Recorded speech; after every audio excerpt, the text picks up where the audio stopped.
when you said it was promising, in what sense was it promising? Because you're enjoying what you're doing, or was it promising really because the opportunities on the horizon look great?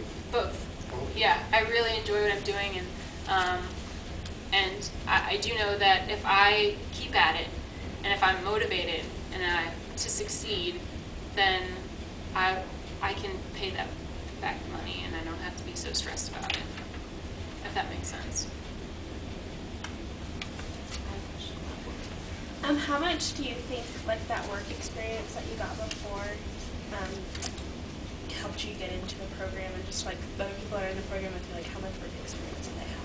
Especially for the IA or the business psychology program, like how important is that? I think it had everything to do with what I got in.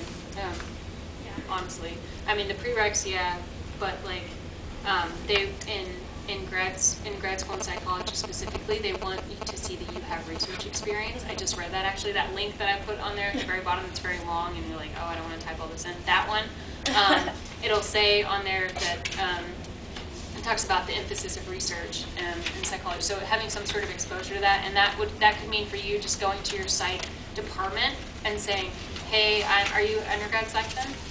Saying, I'm getting my undergrad in psychology, and I'm interested in pursuing my graduate degree, but I want some exposure to, research, and are there any opportunities for me to get involved as a research assistant? And that's what I did at UT, and I didn't know anybody. I just went to their website and then said, who's the department chair? And then emailed them and said, hey, can I set up a meeting to talk with you about this? And then she met with me and said, there were 3 different opportunities. 2 that were much more fun, but I got stuck on the one that wasn't so much fun, but like, whatever. It was, yeah, so just trying to get that experience was, yeah, it's definitely, I think, a lot to do with why I got in. Now, are you saying experience doing research or experience working with someone else that was doing it? Yeah, I think it's it's exposure of some kind, really. It's not about what it is specifically. Like, I worked in pharmaceutical psychiatric work, and kind of related, but not really, but I get the idea of research, and I know what research is, and I had exposure to the field, and some, abnormal psych, like real patients that are very sick, and, so just exposure. So as long as you're getting yourself, some exposure in some way, I think that'll help you for sure. They have half of that really well, because the main thrust of the McNAir program is they do a summer research internship with us. Cool. And so they do a project, and the conference that we're going to in Wisconsin, I was corrected on that today. I said Wisconsin, it's actually Wisconsin. But anyways, they will actually present their research at this conference.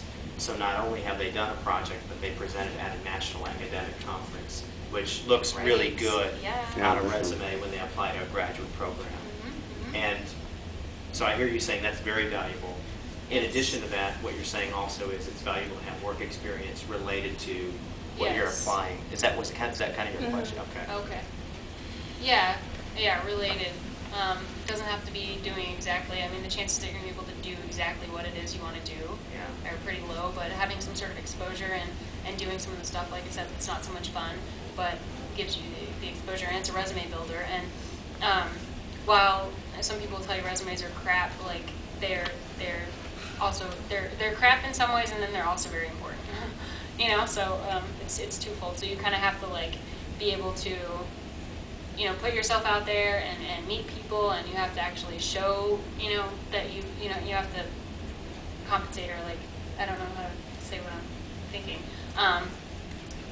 You have to do it, you have to show it, and then you have to be there, you have to be present, you have to get yourself out there. But then you also want to have, like, this is what I've done, this speaks to what I can do for you. So, they kind of work together. I think you don't want to just let your resume just ride on your resume and let it do whatever it is. It's not going to make or break your career, basically.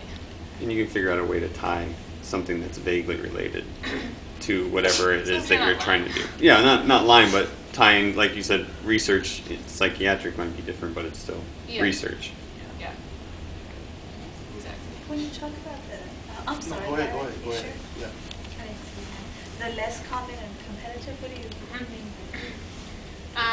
The PsyD programs. PsyD programs are relatively like not new. I would say maybe the last like I'm trying to think. Are you the new? But there's a double new. Yeah, it makes it like for real. It hurts to worry. Oh, new? Oh, okay. Yeah, but That's good stuff. it's good stuff. The PsyD programs are not as, I don't want to say respected, obviously, because I'm getting that degree, but they're just like, they're not as well known. And it's going to take some time. I would think probably in the next, I would say 10, I think one of my somebody I know, thinks probably in the next like 10 or 15 years that they're growing in number, but PhD is kind of like the traditional, doctor of philosophy has been around forever, and PsyDs are, so they're less common, but a lot of programs are adopting that style of education, and less competitive. So kind of on the same, because the PhDs are things that students want to go into because that's familiar, and it's like, okay, well, I know, then there's more people applying to those programs. There's more, maybe risk from a student's perspective of applying to the psych program. I'm a psychology minor. Okay. But I was originally a psychology major. Mhm. But I thought to myself, and I did everything backwards. I got married first, and then I went back to school. Okay. Mhm. So I know how it is to follow your husband, and you can't just say, well, Yeah. this is what I'm going to do, and Yeah. so on. But the fact, I didn't know about a psych, and Mhm. since I started the McNAir program, I thought to myself, well, if I do the psychology program, I'm not going to get, I don't know how, my husband was in the military, how we're going to go about doing things. I said, I have to get a master's in order to become someone in psychology, where it's just the way it works. But that's why I just changed my route, and now I'm a comm major. Okay. But psychology it's my passion. Okay. But I just didn't know about this program, and I've learned a lot with this program to do research, but I just didn't. That's why when you mentioned less common and competitive, I just wanted to know what you know. Yeah, it's that's a growing field.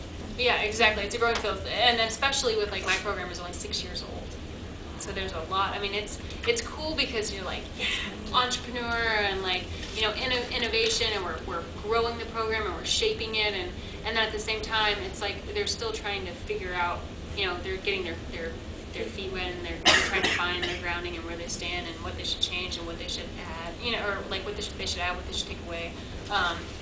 So yeah, I think there's a little more risk involved, but again, I think who you are is far more important than whatever degree you get from whatever school, So if you can speak to, say, this is what I can do, I have this, as my degree, like that's kind of a side thing. I don't know. That's my perspective. Just because yeah, that's for me. It's very true. I mean, one of the things that Jason Morris has always told me, Jason used to be the director of this program and was my boss, when I was assistant director. He got his doctorate from Texas Tech in higher ed.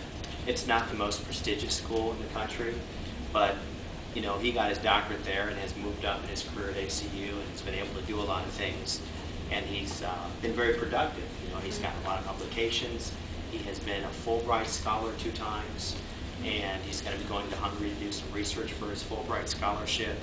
And he says the same thing. It's not really about where your credential's from. It's more about what you do, with that credential and how productive you are in the field. Right. And that's not to diminish, the Yeah. people that, go to prestigious schools, Sure. because that's great. But there, at the same time, there's going to be people that go to a prestigious school and they got in, and then they're a complete weirdo, and you would never want to hire them or work with them or anything. Yeah. And then, it's just kind of, I don't know. It's important, and it helps you make connections, and it's something to be proud of, because those schools are very hard to get into, and it is very competitive. But it's not the end all be all. It's not going to make or break your career. Thank you. I'm in the same boat. I didn't read very much, and even to this day, I kind of feel embarrassed confessing it, but I do feel intimidated. I'm probably older than most of the students, but I do feel intimidated because I didn't read. I didn't read very much growing up either, and it was just I had to catch up in